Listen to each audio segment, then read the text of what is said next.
So hello दोस्तों, आज फिर से एक नई वीडियो के साथ मैं आ गया हूँ। हमारी जो ये एमएस एक्सेल की सीरीज चल रही है, इसमें हम लोग एक्सेल की हर एक tabs, home, insert, page layout, formula और इसके अंदर आने वाले जितने भी ऑप्शंस हैं, इसको हम लोग वन बाय वन सबको कवर करने वाले हैं।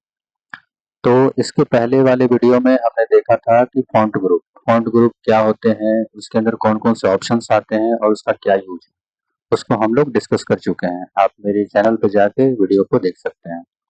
आज हम लोग डिस्कस करने वाले अलाइनमेंट। तो अलाइनमेंट की एक हमारी वीडियो ऐसी कल आई थी, जिसमें हमने डिस्कस किया था कि अलाइनमेंट क्या होता है और इसके अंदर कौन कौन से टाइप्स होते हैं, और उनको आज हम लोग प्रैक्टिकली यहाँ पे करने वाले हैं। तो अलाइनमेंट को समझने के लिए सबसे पहले मैं कुछ डेटा को यहाँ पे टाइप कर देता हूँ, जिससे कि उसे समझना आसान हो जाए।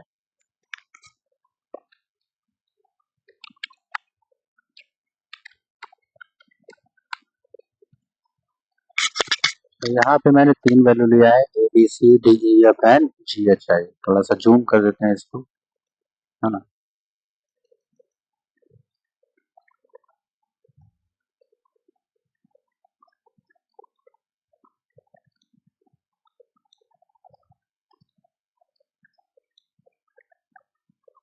ठीक है।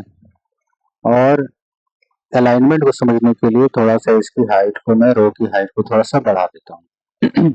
तो बाय डिफॉल्ट क्या होता है कि जो हमारी टेक्स्ट की अलाइनमेंट होती है वो लेफ्ट साइड में और बॉटम साइड की ओर होती है।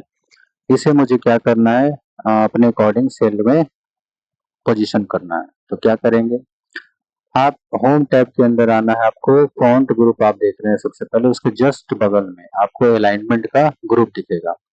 यहाँ पे आपके अलाइनमेंट के सारे ऑप्शंस आपके सामने मौजूद होते हैं। अब सपोज ये एबीसी जो लिखा हुआ है नीचे की ओर लिखा हुआ है और लेफ्ट साइड में लिखा हुआ है, इसको मुझे कहाँ करना है, टॉप पे रखना है। मीन्स कि हम लोग सबसे पहले वर्टिकल वाले को समझ रहे हैं। तो वर्टिकल में हमने देखा था टॉप, मिडिल और बॉटम। तो सबसे पहले इसको हम क्या करेंगे, टॉप सेक्शन में रखने वाले हैं। तो इसके लिए आप इसको सेलेक्ट कीजिए और यहाँ पे जो पहला ऑप्शन है टॉप अलाइन, उसको आप क्लिक करेंगे तो आपका जो टेक्स्ट है वो कहाँ चला जाएगा, ऊपर की ओर चला जाएगा। ये ऊपर की ओर चला गया। दूसरा मुझे कहाँ करना है, मिडिल। वर्टिकल के केस में दूसरा कौन सा ऑप्शन आता है, मिडिल अलाइनमेंट। तो मिडिल अलाइनमेंट करने के लिए आप टेक्स्ट को सेलेक्ट कीजिए और मिडिल वाले मिडिल अलाइनमेंट को सेट कीजिए। ये आपका मिडिल में आ गया। आपको बॉटम में करना है, तो बॉटम में ऑलरेडी पहले से ही है, तो इसको मुझे करने की जरूरत नहीं है। लेकिन अगर नहीं होता तो मैं इसकी मदद से इसे नीचे की ओर कर सकता था। जैसे कि मैं इसको चेंज करके फिर से वापस से बॉटम की ओर कर देता हूँ। आ गया बॉटम। अब है नेक्स्ट चीज कि हमें हॉरिजॉन्टल अलाइनमेंट। हॉरिजॉन्टल अलाइनमेंट में क्या क्या चीजें हैं, इसको हम लोग अभी देखेंगे। तो उसके लिए मैं कुछ डेटा को फिर से पुट कर देता हूँ और फिर समझते हैं इसको।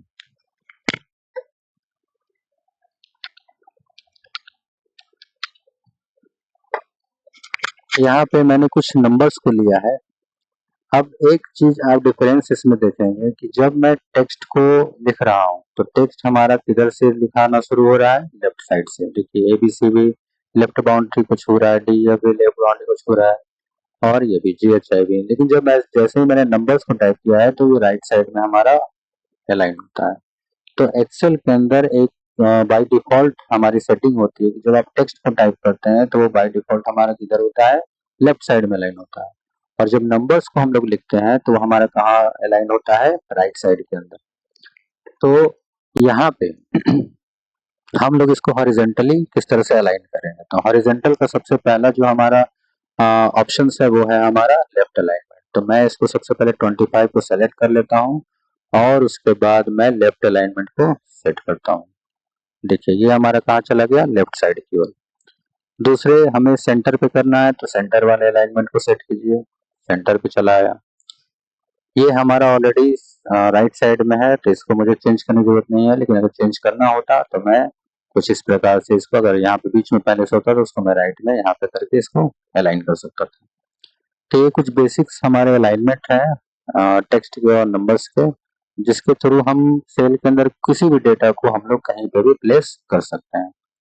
अब आपके दिमाग में एक बात आ रही होगी कि सर अगर मुझे कभी बीच में लिखना हो, है ना, जैसे कि एबीसी एक कॉर्नर में लिखा हुआ है, डीएफ यहाँ लिखा हुआ है, जीएसआई यहाँ लिखा हुआ है, मुझे बीचों बीच सेल के लिखना हो तब मैं क्या करूँ? तो उसके लिए आपको हॉरिजॉन्टल और वर्टिकल दोनों ऑप्शंस को आपको मैनेज करना पड़ेगा। जैसे कि देखिए 33 ये कहाँ पे अभी हमारे मिडिल में है, इसको मुझे बीच में लाना होगा तो आपको वर्टिकल वाले ऑप्शन में जाके मिडिल सेक्शन को सेट करना होगा। जैसे ही आप मिडिल और सेंटर दोनों को आप जब एक्टिवेट करते हैं तो आपका जो वैल्यू है वो कहाँ चला जाता है, मिडिल में आ जाता है। तो आज के लिए छोटी सी वीडियो थी, यहीं तक के लिए।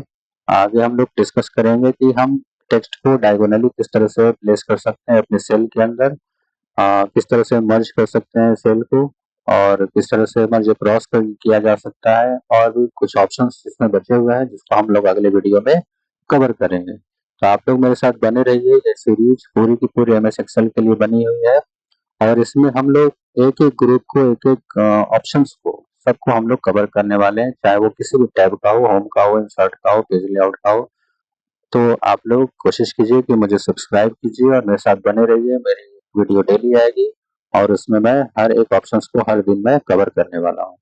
सो तब तक के लिए goodbye and have a nice day. Thank you.